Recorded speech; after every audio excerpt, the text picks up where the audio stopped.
జగన్మోహన్ రెడ్డి తెలుగు రాష్ట్రాల్లో పరిచయం అక్కర్లేని పేరు ఇది.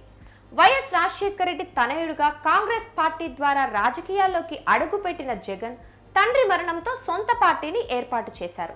అక్రమాస్తుల కేసులో జైలుకు వెళ్లినా ఏమాత్రం వెరవక తన పంథాలోనే ముందుకు సాగారు. నవ్యాంధ్ర తొలి ఎన్నికల్లో కొద్ది తేడాతో అధికారానికి దూరమైన నిరాశ చెందలేదు. సుదీర్ఘ పాదయాత్ర ద్వారా ప్రజలకు మరింత చేరువై తర్వాతి ఎన్నికల్లో అఖండ మెజార్టీతో గెలిచి నవ్యాంధ్రకు రెండో సీఎం అయ్యారు.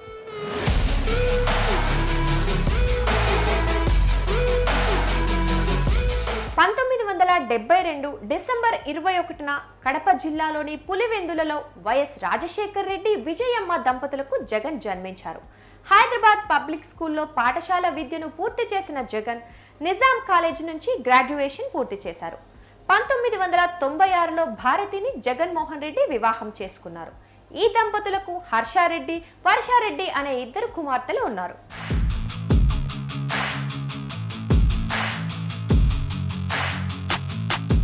2009లో రాజకీయాల్లోకి అడుగుపెట్టిన జగన్ 1.78 లక్షల భారీ మెజార్టీతో కడప ఎంపీగా గెలిచారు. ఆ ఎన్నికల్లో కాంగ్రెస్ పార్టీ ఆంధ్రప్రదేశ్లో తిరిగి అధికారంలోకి రాగా జగన్ తండ్రి వైఎస్ రాజశేఖర రెడ్డి రెండోసారి ముఖ్యమంత్రి అయ్యారు. కానీ 2009 డిసెంబర్లో జరిగిన హెలికాప్టర్ ప్రమాదంలో ఆయన చనిపోయారు. తరువాత జగన్ ముఖ్యమంత్రి పదవిని ఆశించారు. కానీ కాంగ్రెస్ అధిష్టానం అందుకు ఆసక్తి చూపలేదు. తన తండ్రి వైఎస్ రాజశేఖర రెడ్డి మరణాన్ని తట్టుకోలేక ప్రాణాలు విడిచిన అభిమానులు, కార్యకర్తల కుటుంబాలను పరామర్శించేందుకు జగన్ ఓదార్పు యాత్రకు సిద్ధమయ్యారు. ఈ విషయంలో కాంగ్రెస్ అధిష్టానం జగన్ మధ్య విభేదాలు వచ్చాయి. దీంతో కాంగ్రెస్ పార్టీకి ఎంపీ పదవికి జగన్ రాజీనామా చేయగా ఆయన తల్లి విజయమ్మ కాంగ్రెస్ పార్టీకి ఎమ్మెల్యే పదవికి రాజీనామా చేశారు.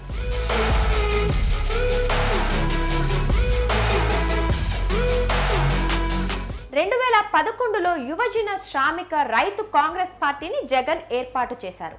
తన తండ్రి ఆశయాలకు తగ్గట్టుగా సంక్షేమ పాలనను అందించడమే లక్ష్యమంటూ ప్రజల్లోకి వెళ్లారు. కొద్ది రోజులకే కాంగ్రెస్, టీడీపీల నుంచి కొందరు ఎమ్మెల్యేలు వైఎస్ఆర్సీపీలో చేరి జగన్ కి అండగా నిలిచారు.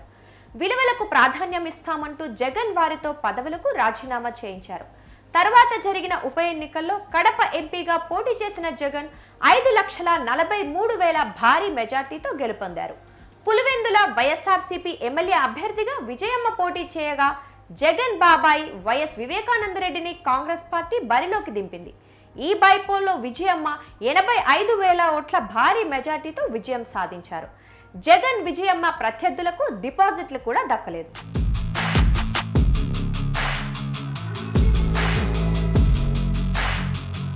2012లో అక్రమాస్తుల కేసులో జగన్ను సిబిఐ అరెస్ట్ చేయగా 16 నెలలు ఆయన జైల్లోనే గడపాల్సి వచ్చింది.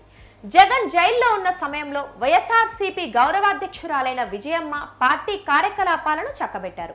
జగన్ సోదరి షర్మిల అన్నకు మద్దతుగా పాదయాత్ర చేపట్టారు. తర్వాత బెయిల్ మంజూరు కావడంతో జగన్ జైలు నుంచి విడుదలయ్యారు.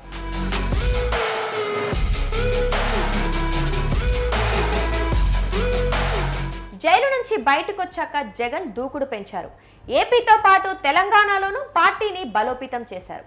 2014 ఎన్నికల్లో 2 రాష్ట్రాల్లో వైఎస్ఆర్సీపీ పోటీ చేసింది. తెలంగాణలో ఉమ్మడి ఖమ్మం జిల్లా నుంచి 3 ఎమ్మెల్యేలు, 1 ఎంపీ మాత్రమే వైఎస్ఆర్సీపీ తరపున విజయం సాధించారు. ఏపీలో టీడీపీ అధికారంలోకి రాగా వైసీపీ 67 సీట్లతో ప్రతిపక్ష హోదాలో సరిపెట్టుకుంది. జగన్ పులివెందుల నుంచి ఎమ్మెల్యేగా గెలిచారు.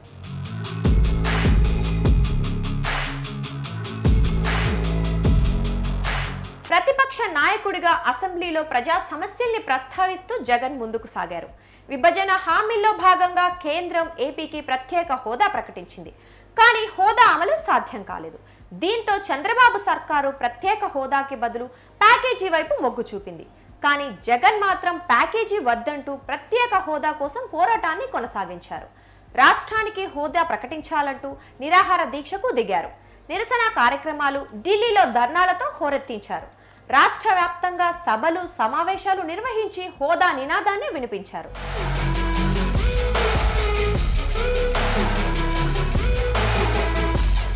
ప్రజా సమస్యలు తెలుసుకునేందుకు ప్రజా సంకల్ప యాత్ర పేరిట 2017లో జగన్ పాదయాత్రను ప్రారంభించారు. నవరత్నాలను ప్రకటించిన ఆయన ఇడుపులపాయలో తన పాదయాత్రను ప్రారంభించారు.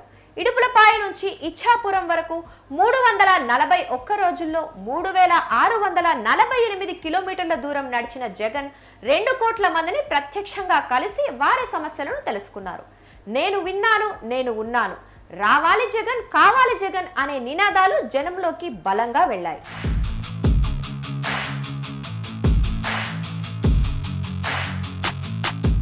జగన్ పాదయాత్ర సమయంలోనే ప్రత్యేక హోదా కోసం వైఎస్ఆర్సీపీ ఎంపీలతో రాజీనామా చేయించారు. తర్వాత పార్టీ ఎంపీలు ఢిల్లీ వేదికగా నిరాహార దీక్షకు దిగారు. కేంద్రం హోదా ప్రకటించడం కుదరదని తేల్చడంతో రాష్ట్ర వ్యాప్తంగా బంద్లు, ధర్నాలు, నిరసనలతో హోరెత్తించారు. పాదయాత్ర చేస్తూనే జగన్ కూడా హోదా పోరాటంలో భాగస్వాములయ్యారు. పాదయాత్ర ముగిసిన వెంటనే జగన్ సమర శంఖారావం అన్న పిలుపు పేరుతో పార్టీ బూత్ స్థాయి కార్యకర్తలతో పాటు రాష్ట్ర వ్యాప్తంగా ఉన్న తటస్థులతో జగన్ సమావేశమయ్యారు. ఈలోపే ఎన్నికల ప్రకటన రావడంతో 175 అసెంబ్లీ స్థానాలకు ఒకేసారి అభ్యర్థుల్ని ప్రకటించారు. అంతకు ముందే ప్రకటించిన నవరత్నాలతో పాటు పాదయాత్ర సమయంలో తెలుసుకున్న ప్రజా సమస్యలని మేనిఫెస్టోలో చేర్చారు.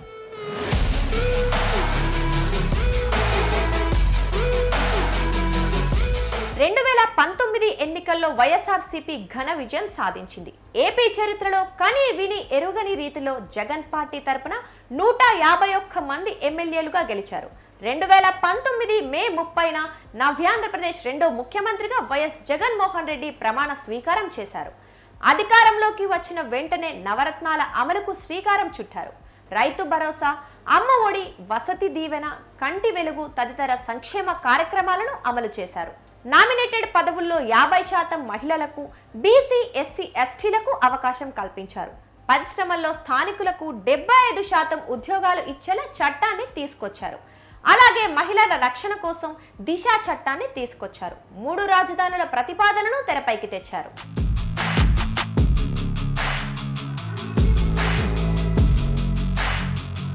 ఇక 2024 ఎన్నికల్లో గెలుపే ధ్యేయంగా మధ్యతరగతి వర్గాలను ఆకర్షించే విధంగా నవరత్నాలు ప్లస్ తో కూడిన మేనిఫెస్టోను జగన్ తీసుకొచ్చారు.